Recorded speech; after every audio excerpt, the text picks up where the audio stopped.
Yeah, welcome to the first session of this public interview series that we are conducting as part of our Transformative Finance Lab design project.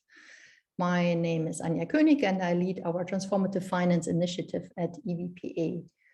I'm here with my colleagues of the Transformative Finance team, Isabel, and of course our guest for today, Rachael Drew, who's portfolio lead and strategic and partners programs lead at MIT Solve. So for the participants, please, Linda, for now, please share your name, your organization, and your interest while you're attending this call.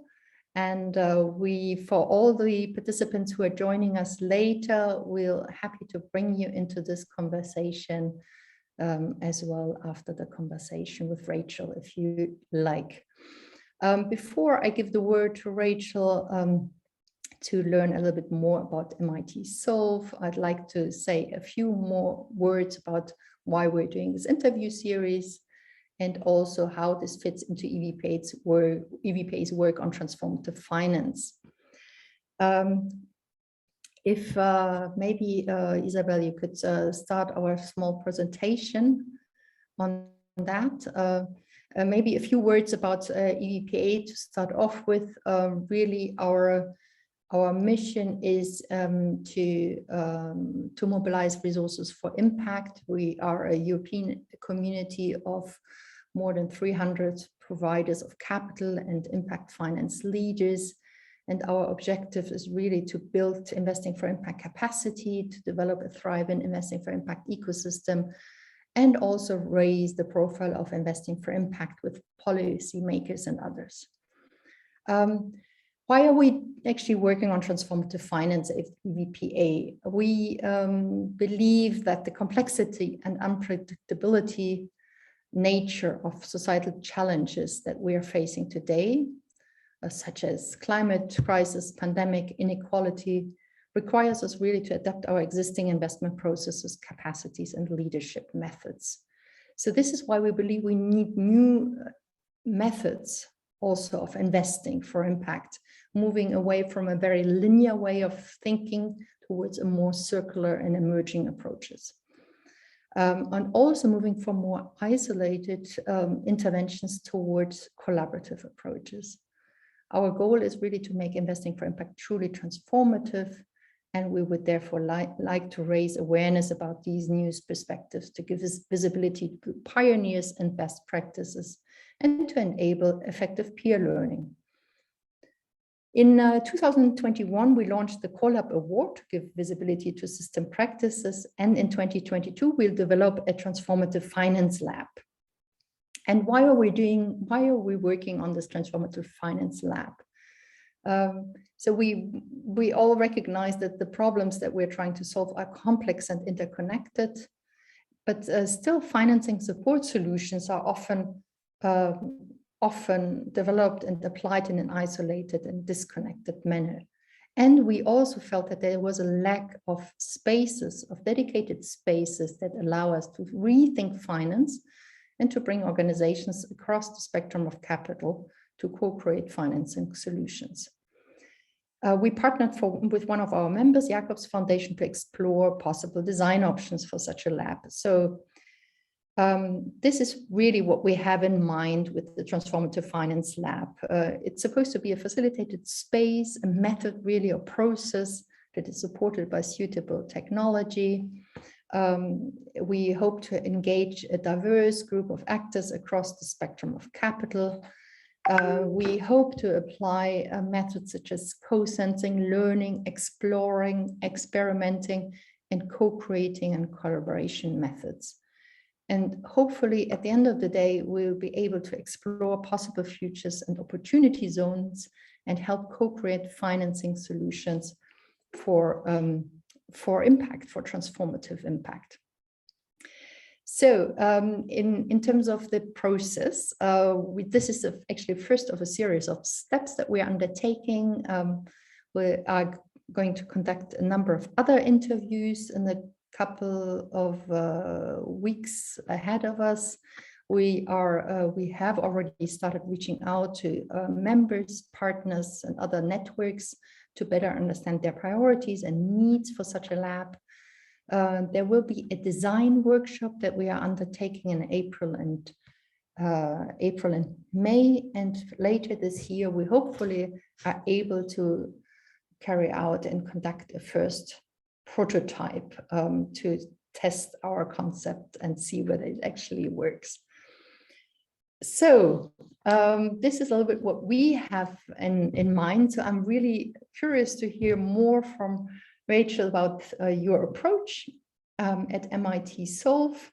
We really found that we identified your approach at MIT, not only because Jacobs Foundation has partnered with you, because also we found that the way you facilitate the interaction between different partners and pull resources together to realize these impact solutions is really interesting. And so please tell us a little bit more about what we should know about MIT Solve, and then we can discuss how your insights and experience are applicable to the Transformative Finance Lab later on. Wonderful. Over Great. to you. Thank you so much. All right. Thank you so much for having me. Such a pleasure. And this is such exciting work. So this is really exciting. So like you said, I'm Rachael. I am a portfolio lead on the strategic and partner programs team at MIT Solve. And I'll zoom out a little bit and just give a quick overview about what MIT Solve is.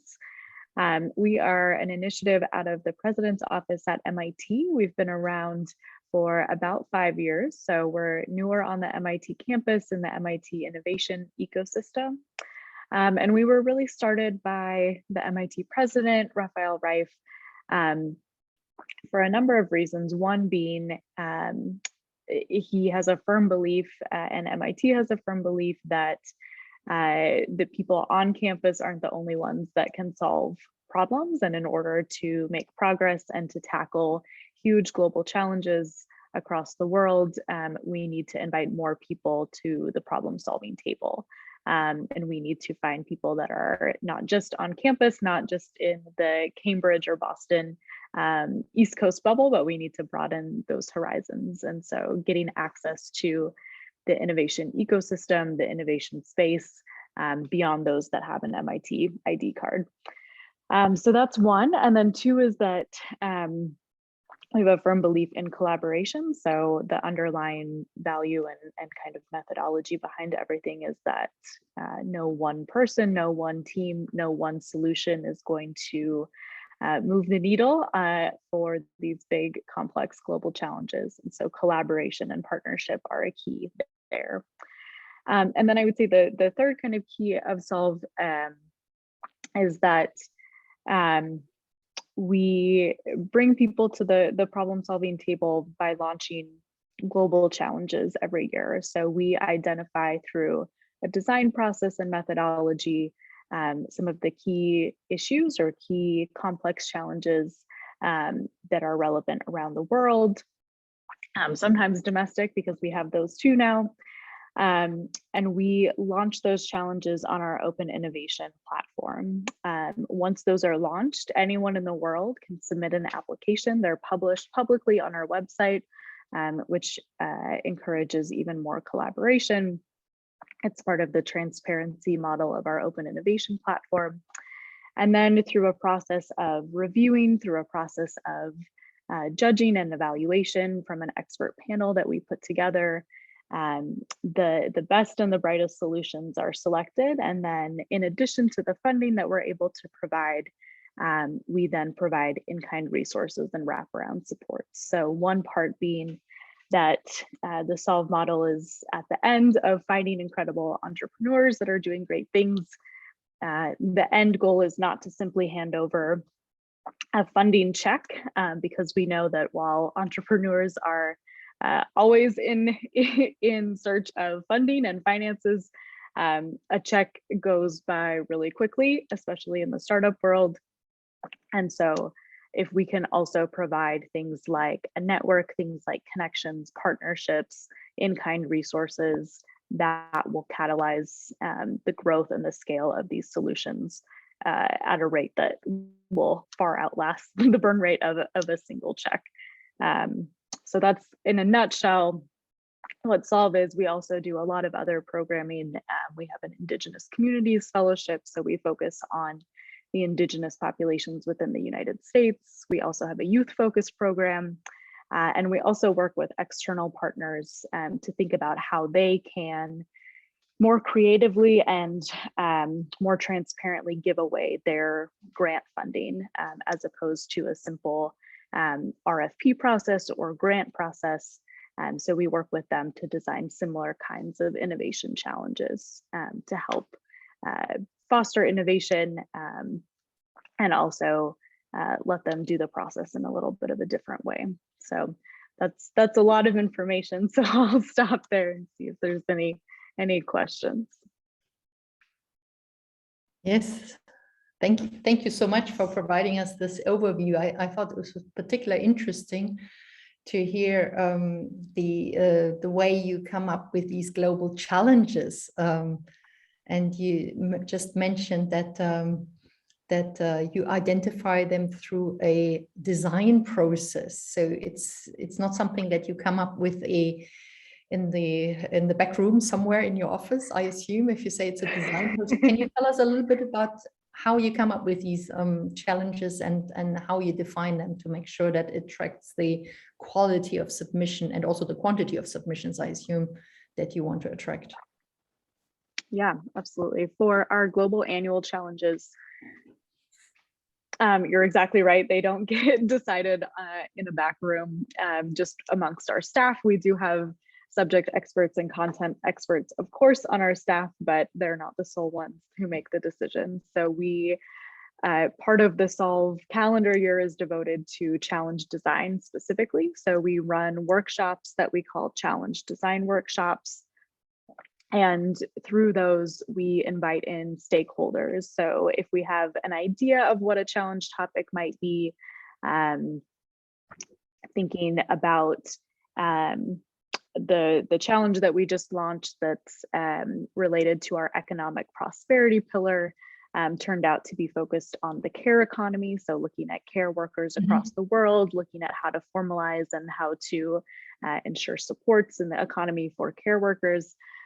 So when we were first starting to think about that challenge, we were bringing in stakeholders. So we wanted to make sure that we have not only academic experts in the field, but also people that are on the ground in the field doing this kind of work. So trying to bring together as many diverse stakeholders as possible to think about the aspects of the challenge. We want to make sure that we're picking a challenge that's relevant globally, so not something that's just isolated. We don't want to pick solutions or encourage solutions that will have a limited impact or only be able to affect a certain amount of lives and can't necessarily be scaled for greater impact. So we want to pick something that is broad enough that it can be impacted globally, but not so broad that it's not actionable, that it's not realistic to tackle. So we're not solving world peace, but we're solving for specific things across the globe. Yeah. So we do those challenge design workshops, and we do multiple, sometimes we'll also do stakeholder interviews. So can I just quickly interrupt you there? Please. So I'm really interested to learn more about the methodology, but before we move into that, already the broad areas that you define, I mean, I think the care economy is really particularly fascinating, because I think during the pandemic, we all saw how essential the services of the care economy and the way the care economy works are for society. And in the past, it has been very much in the background. Now with the pandemic, it came to the forefront, and really people consider these essential services suddenly, all of a sudden. Yeah, absolutely. So actual events, do they influence the areas that you define as a priority areas for global challenges, or do they also come out of a I don't know, future thinking process at MIT, where together with the researchers and the community there, you observe what's going on internationally, and you identify the global trends and forces that will shape our societies in the long term? Yeah, honestly, both. So our education focused challenge that was just launched is really focused on re-engaging learners. And that's very timely and topical to the pandemic, to COVID, thinking about the students or the learners that have been out of the classroom, that might have missed years of their education formally or informally, and thinking about how to re-engage them, how to make up for the kind of the ghost years of the pandemic and that lost learning. So that was very timely and a direct reaction, because we want to be designing challenges that are also responsive and not blind to the moments that we're currently in. And others, I would say, are more long-term. So our sustainability focused challenge this year is more about climate change and about ecosystems and low carbon housing. And so that is, on the one hand, an immediate need, because we're seeing the effects of climate change all over our country and across the world, but also looking forward and thinking about how we can build those resilient kinds of housing and ecosystems to prevent future catastrophe. So both and there, I would say. Sorry, now let me just unmute myself. So interesting. So sorry, I interrupted you. You were about to tell us a little bit about how you then really come up with concrete, the formulation of these challenges within these broader areas. Yeah, so in addition to the challenge design workshops that we have that bring in stakeholders to give us feedback and input, we want to make sure that we're focused on something that is really top of mind for the people that are closest to the challenge itself, people that are on the ground, people that are not in the ivory tower of academia. So we want all stakeholders to come in. Sometimes we'll also conduct focus groups or one-on-one interviews to really drill down and say, what are the things that are already in existence solving this problem? Where are the gaps? What things would you love to see incentivized? What are the barriers to solving for this problem? What are the barriers to these solutions? Is it government red tape? Is it funding? Of course, it's always funding, but also is it scalability? What have you? Is it a research issue? Is it a adaptation issue? Is it an innovation issue? And then we distill all of some hypothesis. Sorry to interrupt. You already have some hypothesis about potential challenges, which you then present to the community and test them, about potential barriers or the main, let's call them leverage points that you have in a certain area where you have some, you make some assumptions. Based on I would say. Yeah, I would say earlier in the challenge design season, if you will, it's much broader. So it's within the topic of sustainability really broadly. What are the hot button things right now? What's happened in the last year since we last ran this design process? What are the new things that have come up? What's still top of mind for everyone? And then throughout the design process, we get narrower and narrower until we really focus in on something that's actionable. And then I'll say for what I do personally at Solve, working with organizations and groups that come to us that say we have funding or we have grant money that we would love to disperse to innovative solutions. Please work with us to design a challenge, to promote it, to discover these innovators and then support them. For those clients, they oftentimes come in to us with an existing idea of what they want to focus on. And it could be something that is part of their ESG strategy, part of their global impact strategy, something that's near and dear to the organization or foundation or university's heart. And so we take that and then we further distill it into a challenge description, into dimensions of the challenge that we want entrepreneurs to look for. So it's kind of a balance of being specific enough to get the solutions that we think will be most impactful, but not being too prescriptive that we limit the kinds of creativity and innovation that we want to see come in. Exactly. So that will be actually my next question. So what makes up a good challenge statement from your experience? Because I assume that when you first talk to the clients, they probably have a lot of ideas about a lot of questions that they want to put into one single challenge. And what do you advise them? How do you then jointly develop this challenge statements? What are the criteria that you use in order to check, is this challenge statement actually a good one? Yeah, that's a great question. It's something that we're always working on. I would say that we talk a lot about the ideal beneficiary population, or the ideal, the intended population that will benefit from these solutions. And generally speaking, across the board, it is underserved populations, underserved communities, lower resourced communities. So we usually start from there, and then the majority of all of our challenges, especially our in-house global challenges, require the solutions that come in that are successful to be technology enabled. We are MIT, so it's in the name. And so thinking about how we can incentivize and encourage tech-based solutions, but not being too prescriptive in thinking about, this has to be a software solution, this has to be a hardware solution, this has to include robots. So we also have a lot of background information when we launch our challenges about what do we mean by tech. We mean high tech, we mean low tech. Technology, really, we're looking for practical, functional technology that's user friendly. So not the sexiest, flashiest things, but things that can really benefit people on the ground and make the most sense for the particular context. So it's always kind of a balance to get that question statement or that challenge question right. So a balance of specificity, but not being too prescriptive. Yeah.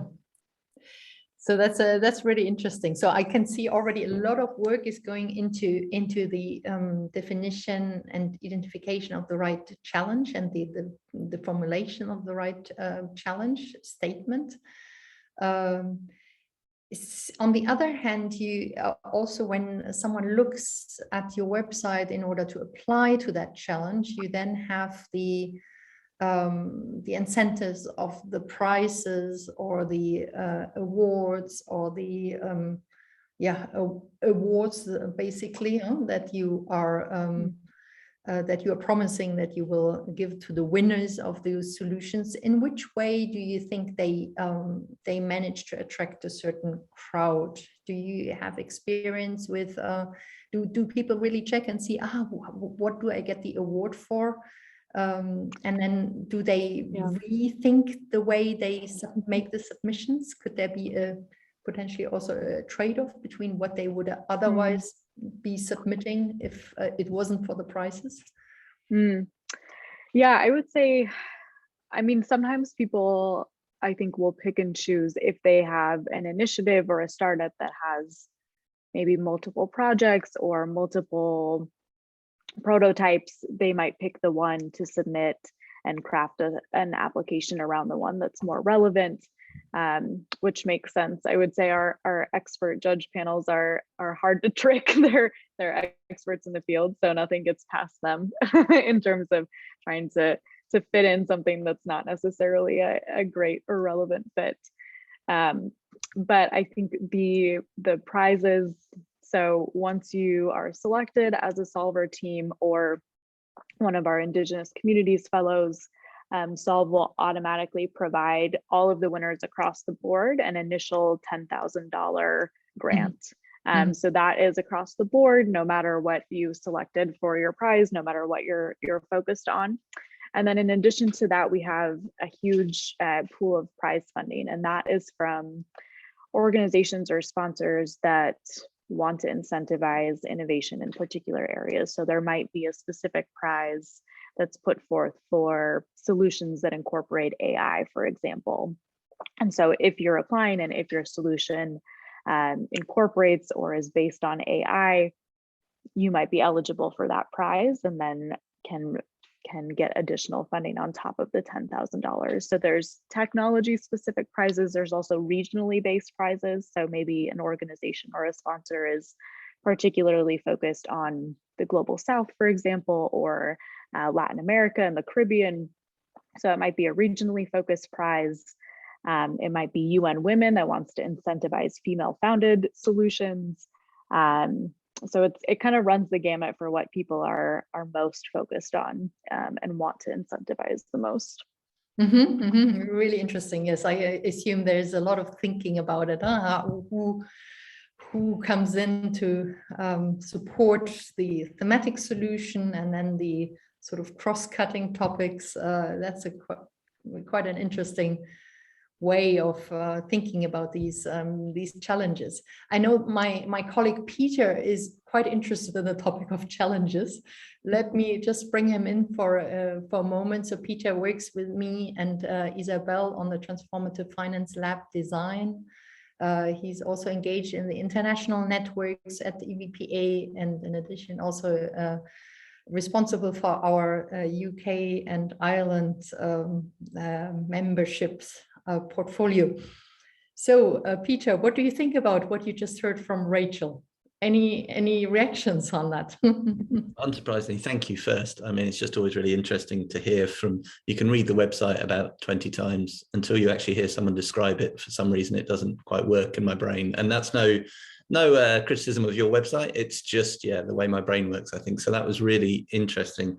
I suppose I did have one or two questions. There was one thing that struck me, and this might be unfair, and it's not, I don't know how you approach this, but always with this kind of challenge approach, there's a lot of work that goes in from kind of the unsuccessful applicants, or there's a lot of energy and intellectual work that goes into this. And unfortunately, only, I don't know, a handful get through and make it to the next. How do you, have you done any work, or do you work with other challenges there, or how do you work with the wider system? And is there any kind of, well, this was lovely and great, and on another year we'd definitely have you, but actually have you thought about talking to these guys? Have you formed that kind of ecosystem, or is that still? Yeah, there's a number of things that we do, because we do recognize that our application is not short, so people have to spend time and energy, and that's part of the reason, one, why we have the open innovation platform. So as opposed to a traditional grant or RFP process where you submit your information, it goes into the interwebs, into a black box, and then you don't really know what happens and you don't interact with it until the results come. And you get an email or a pop-up in your portal that says, congratulations, or no, thank you. So part of the reason when people are applying, aside from some financial information and demographic information, which remains private and not public facing, the majority of the application questions and information that people provide are public. So when you go onto a challenge page on the Solve website, you see all of the different solutions that have been put forward. There's also commenting features, so people can go in, they can comment, they can ask questions, they can say, we actually do this too, but we haven't figured out this part, and it sounds like you figured out this part, or did you know that there's already a group doing this, or there's a group doing this, but in a completely different country, you guys should connect. So that's one way that even folks that don't make it to the semifinalist, the finalist stage, can get some kind of value out of participating in the MIT Solve process, just in terms of peer-to-peer feedback and collaboration. We have seen people that don't get selected who end up working together because they've met each other through the process. And so maybe they've made it to the finalist round and they have seen each other at the pitch competitions, or they're part of kind of that finalist cohort, and they've made some connections there. I'll also say that the judging panel that we put together, kind of the challenge leadership group that provide expert feedback and judging, sometimes they get really excited about people and they don't end up winning, but we definitely encourage the judges to get in contact with anyone that's been part of the challenge and to provide feedback or mentorship or stay connected. And then I'll say we have had people that have applied, didn't get selected one year, apply the next year and do get selected, or apply for a solve challenge. Maybe they make it pretty far, don't get selected, but then we have a custom challenge with a client that we say, you know, that person over there, they had a great solution. It wasn't quite the right fit for this one over here, but we reach out and say, have you heard of this one? We think you'd be a really good fit. Your work is pretty on par with what the client is looking for. So consider applying there. So hopefully people are getting some value out of just the application process in general. And then the last thing I'll say is that the application year to year is pretty similar. So, and across the challenges is pretty similar. So ideally people are able to utilize the similar answers and not completely start from scratch if they're applying for more than one challenge on the Solve platform. Yeah, I mean, heaven forbid they cut and paste, but maybe, you know. Yeah, maybe they're busy people. They're working really hard. So no, yeah, I think that makes sense. I find it really interesting because I think it's the same. It's not just in the social sector, but in private sector, it's just the same with incubators, accelerators. It's always interesting what happens, and that sounds like some of the kind of added value that you guys add that you might not always measure is that kind of being someone who's there all the time and can connect people up and that sort of thing. I had one other question that was a bit wider actually, and it was more kind of the challenge model itself. And so you've been doing this for a while, maybe not you personally, but like the MIT Solve and other people, you've probably got a very good idea of what are the things that the challenge model really doesn't work for. So are there areas that you can almost see people walk through the door and go, yeah, this really isn't for you? So is there that kind of obvious areas that the challenge model doesn't work? Yeah, that's a good question. I would say, so we don't necessarily focus on particular government solutions, particular policy solutions. We're in the social impact space, and so we're working a little bit outside of that. So I would say, yeah, for particular policy incentives for lawmaking, things like that, for lobbying, it's not quite a perfect match there.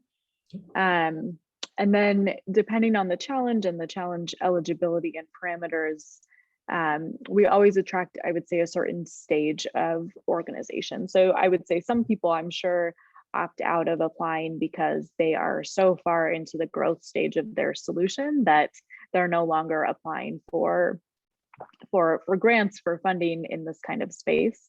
They're looking for more funding. And then we generally don't accept solutions that are super early stage. So if it's just at a concept stage, if it's just an inkling idea, we generally don't. So it both in the content of the solution and kind of the sector, but then also the stage kind of gets weeded out depending on the eligibility requirements.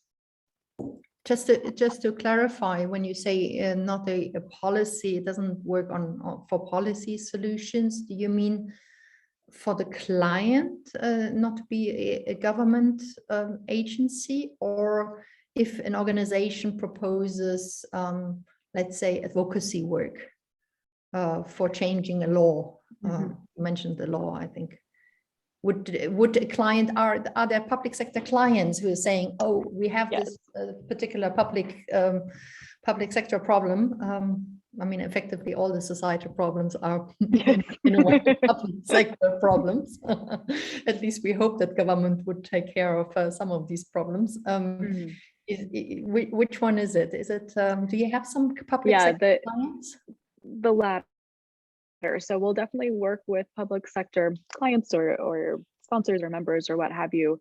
I would say that we also look at, aside from the funding, the direct funds that we can support the selected entrepreneurs with, we also look at the wraparound support services and the in-kind resources. And so if someone is super focused on a policy issue or changing some kind of governmental process, the kinds of resources that MIT can provide in terms of technology expertise, in terms of training and curriculum, in terms of connecting to different groups, might not be the most beneficial fit for someone that is solely focused on that kind of work. So we also want to make sure that we know where our value add is and where we can provide the most benefit and most value. And that might be a place that's not particularly in our wheelhouse. And so it's important that we recognize that.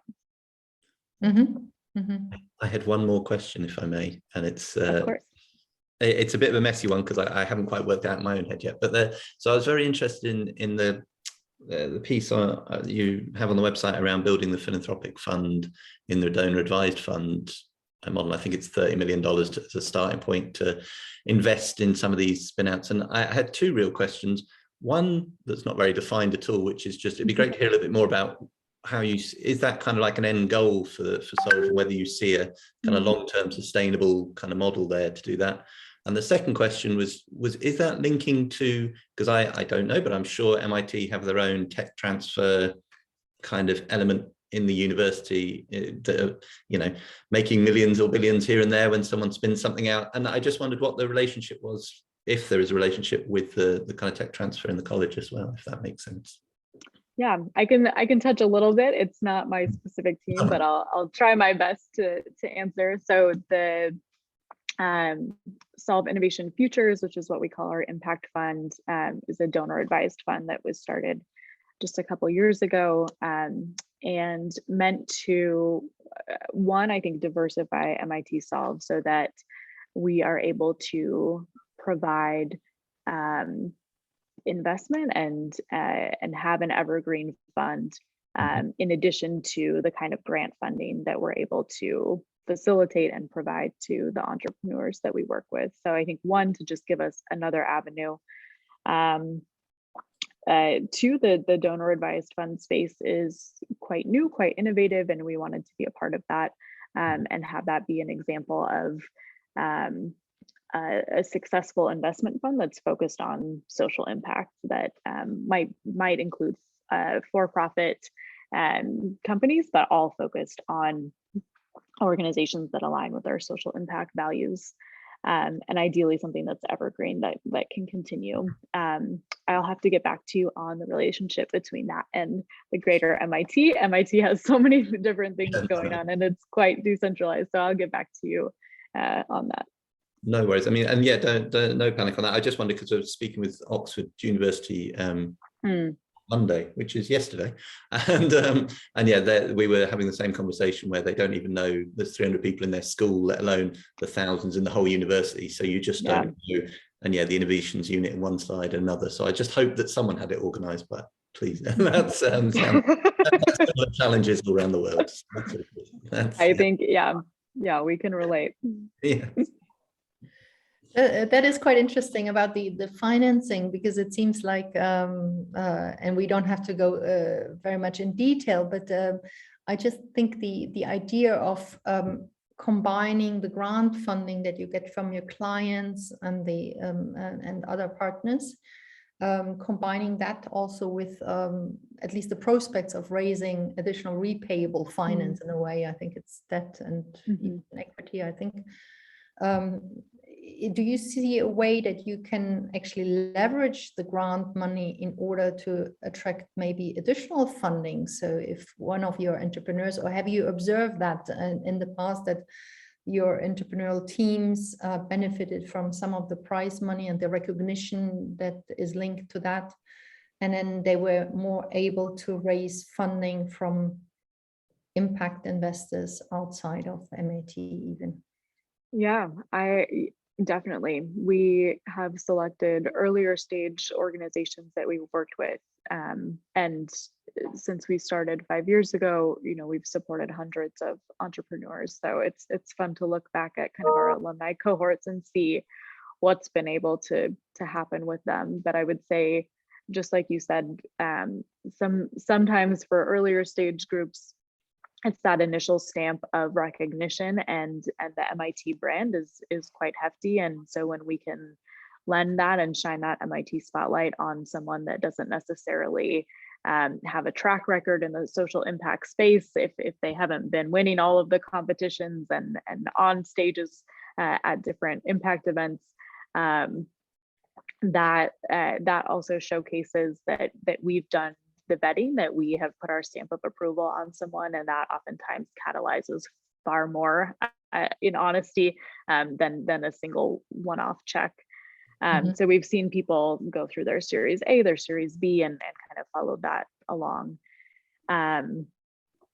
And yeah, I would say also, in addition to the funding, so all of our solver teams, which is what we call the entrepreneurs that we select, go into a 9-month support program. So in addition to the funding, we conduct a baseline needs assessment to figure out, in addition to the funding, of course, but what are your main needs? Is it business development? Is it talent acquisition and recruitment for your leadership or executive team? Is it coaching? Is it mentorship? Is it scaling into a new territory or a new space that you need connections? And then mapping out through the Solve community and the MIT community, where do we have connections? Where do we have resources that we can leverage? So we do also provide a mentor program, a coaching program, different training workshops, flagship events that are in-person touch points, or were in person and will be again in-person touch points due to COVID. So some of that wraparound support programming as well, I think, further catalyzes some of the impact that these folks have.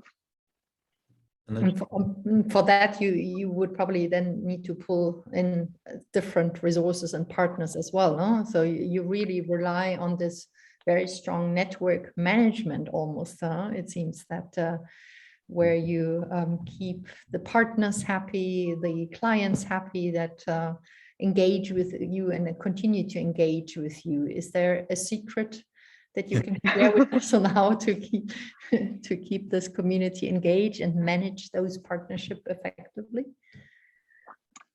Yeah, I mean, I think that we have a rapidly growing team at MIT Solve, but we still are quite aware that we are not a one-stop shop in terms of what we can provide to the people that we work with. So we rely quite heavily on collaboration and partnership, knowing what we do well is the partnership enabling, is the matchmaking, is serving as that marketplace to attract both the entrepreneurs, the funders, and the people that have the resources and introductions that can further catalyze things. So, I mean, I think also the entrepreneurs that we work with are so incredible that once people meet them, they get very excited. And so I think the work of the solver teams and the fellow teams and the winners speaks for themselves. So usually we don't need to do too much work to sell them to other people. Once people hear about what they're doing, they're quite impressed. Yeah, so you find it easy to sell the entire concept. So is that something that is quite attractive to potential donors and clients and partners, corporate partners also, I assume? I think so. I think there's been a paradigm shift. So for people that are investing funds, for people that are doing grant funding, I think social impact and thinking about ESG, thinking about CSR is no longer a fringe or an optional part of organizations. In order to be competitive, in order to stay in step with people in your peer community, you have to have that be front and center. So it's no longer kind of an optional fringe thing. And so I think knowing that people can come to MIT Solve, that we have a proven methodology, that we have a robust network of people that we can, both on the entrepreneur side and on the community side, that have resources that can be leveraged to support. Yeah.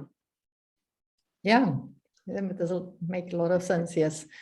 Before I ask Linda whether she has some additional questions for you or comments on what we just discussed, I can see in Peter's eye eyes that he that he really has one more question that he wants to ask. I always have more questions. It's fine. I'll probably wake up tomorrow morning at about 8 o'clock just thinking, I know what I should have asked. But what I was just going to suggest is a really simple one, really, because obviously MIT, great brand. You kind of mentioned it there, that it gives kudos to the people that have gone through and get the stamp or the brand of MIT that everyone knows around the world. I just wonder, when you look out two questions, as always. There's one side of that is, are you seeing people coming from other universities to you, almost graduating to MIT up a tree? And the second thing is, when you look out the door at other challenges, are there people who you really kind of admire and look at and go, obviously you're the best in the world ever, but also there's a lot we can learn from them type feel when you look out? Are there particular ones that you go, wow, when we grow up, we want to be like that type feel? Yeah, those are great. I'll start with the latter, I guess. Yeah, there's definitely other people that are working in the innovation space doing challenges. And sometimes we've partnered with them. So we have partnered with organizations like the X Prize, for example, on quite a collaborative custom challenge that we ran with a partner who then added in other partners. And so we were working with 5 or 6 organizations on a US-based challenge that was focused on reimagining pathways to employment, thinking about how do we credential and incentivize employers to recognize skills that don't just come from 4-year degrees, which are not attainable or affordable for a lot of the population. So we were working with a lot of people there. And so it's always cool to see people that have a little bit different methodology. I would say one of the funders that we've worked with, New Profit, was hugely influential on us in terms of pushing us even further to think about diversity, equity, and inclusion. And so a lot of what we learned from them, we have tried to incorporate into our own work. So thinking specifically about proximate entrepreneurship, thinking about really mandating that the successful solutions that we work with need to be people that or founders that are either from the communities that they intend to benefit, or they've done the legwork, they've done the on the ground work to cultivate real relationships and take in input from the community members that they intend to serve, so that we're not having issues of fly-in or airdrop philanthropy. We're not having issues of white savior philanthropy. So that's something that was hugely beneficial. And I think not just other organizations doing things, but also the expert judges that we recruit from all over and ask to serve on our judging panel, asked to give their time and expertise. They'll also push us in great ways to say, great, I'll serve on the judging panel, but you know, you better make sure that we're selecting a really diverse group of winners, and like this needs to be different than other places. So I think we also get pushed in really great ways and challenged by the judges, which is also why we pick them, because we know that we can always be improving our processes, especially around diversity and inclusion. Yeah. And I have completely missed your first question, so would you mind repeating it? I'll let you off that one because the answer was so good for the second one. We can come back to that if there's time. Wonderful. Wonderful. Perfect. Before I hand over to Linda, maybe she also has a few questions she wants to ask you. But just to wrap up, if you were now knowing what you know now after working with MIT Seoul for I think 5 years, so 4 or 5 years, quite some time. If there was a friend approaching you and saying, I want to do something similar to you, maybe a little bit more focused on finance, but otherwise very, very similar to you, or using some of your elements, what would you advise this friend to do? What would be a key lesson learned for you from these past 5 years? What is a top priority that this friend cannot do without? Oh, that's so hard. I mean, I think I would talk primarily about open innovation and transparency. I think that especially in the finance world, especially in the investing world, I think a lot of that is sometimes seen with sometimes seem to be happening behind closed doors, and there can be a lack of transparency or a lack of trust. So I think the innovation that's happening is transparency and the openness of how funding is dispersed, how decisions are being made about finance and funding.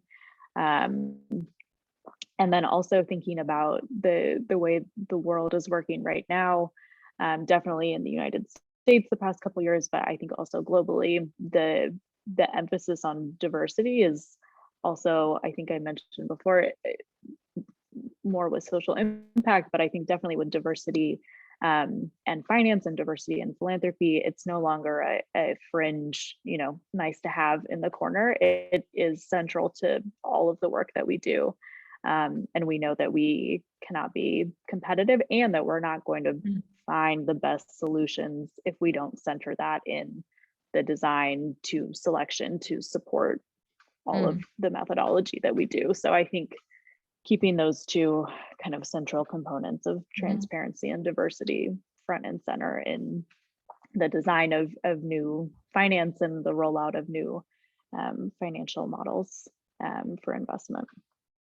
Perfect. Yeah, really interesting. Linda, does that resonate with you? Is that of interest? Maybe you can introduce yourself briefly and share any reactions you have, or maybe you have a specific question. Yeah.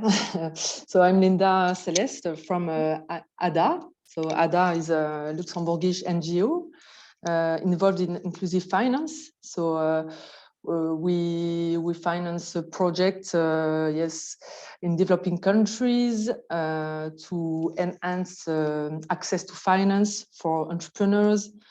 But we also want to develop innovative projects more globally. So not only finance entrepreneurs, but also to catalyze the markets to make a solution a success.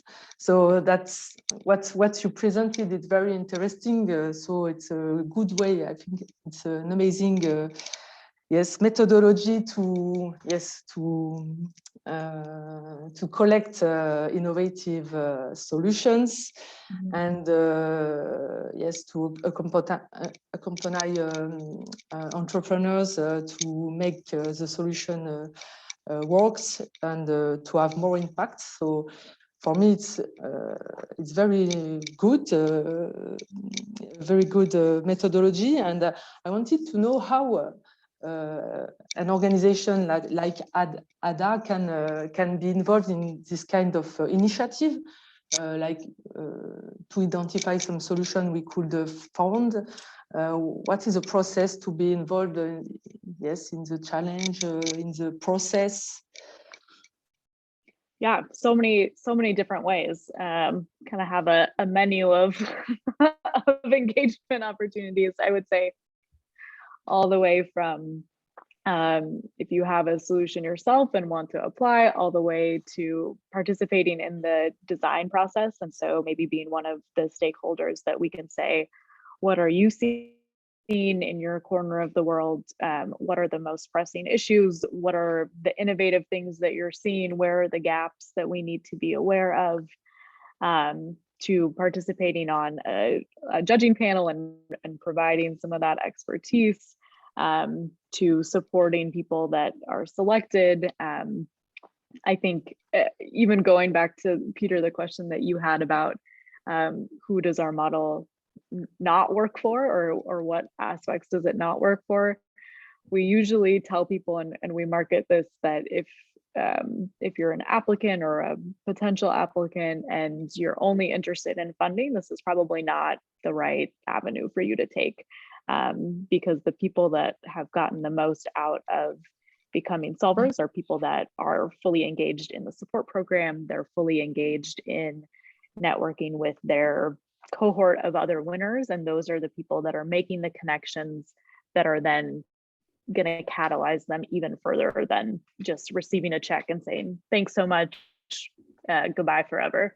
So we usually tell people, you know, we have a huge pool of prize funding, but if that's the only part of this challenge that you're interested in, it's probably not worthwhile for you to apply and to win, because you won't get all of the value out of this. And we would want to save that for someone who will do both. Okay. Okay, thanks. Very interesting. Does that help? Linda, Yeah. will you engage with them? I don't know. Yeah, just let us know what you're most interested in, and there will be a way to plug in for sure. Perfect. And vice versa, if you're interested to learn more about the work, the really great work that Ada has been doing. Yes, really absolutely. An interesting example. I was completely blown away when they made a submission to the Collab Award recently, last year, with their innovation labs that initially they co-created for their own programs, Linda, Yeah. and then it turned out to be quite a useful tool to bring different partners together and identify the right kind of interventions together with communities that you are serving in emerging countries. So I thought this was quite a wonderful example, and this is why I also invited Linda and her colleague Axel to share a bit more with us on the innovation labs at ADA as part of this interview series. And this is actually a good way to close this session. First, thank you so much, Rachel. It has been wonderful to listen to you and be able to grill you a little bit. I hope you don't feel too exhausted with this. No, I feel energized. This was so fun. And now I'm going to attend all of the other interviews as well.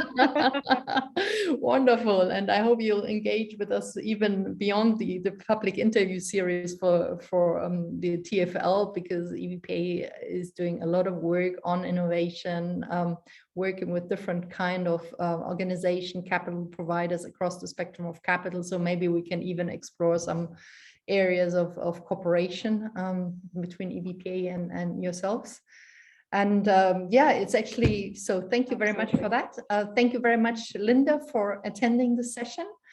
Thank you to everybody else who attended, Isabel and Julie. I also saw her, yes. And I hope to see you all at our next interview session, which is on the 15th of February, together with Jonas of Seed Adelphi. It's a really interesting approach of bringing together the community to co-create financing solutions in emerging countries, together with financial institutions, investment funds, and other actors, as well as the communities they are trying to serve. As well as they have an approach for policy prototyping, which you may also be interested to learn more about, Rachel. We also have a session with Christina next week of Endeavor, who will present to us the II 2030 approach, which is a collaborative open social innovation process to come up to jointly come up to solutions to specific challenges where you have corporates involved, you have government involved, you have social innovators involved, you have investment funds involved, and they developed a methodology to facilitate the generation of solutions to specific challenge. There are a lot of interesting challenges they approached, and I'm personally also very interested to hear more about this approach. And last but not least, we'll continue the session with a number of other interesting organizations. So I can only advise everybody to attend these sessions and to register right after this session. So thank you so much. Have a good day, and yeah, talk to you very soon. Bye-bye. Oh, thanks, Bye-bye. everyone. Thank you very much.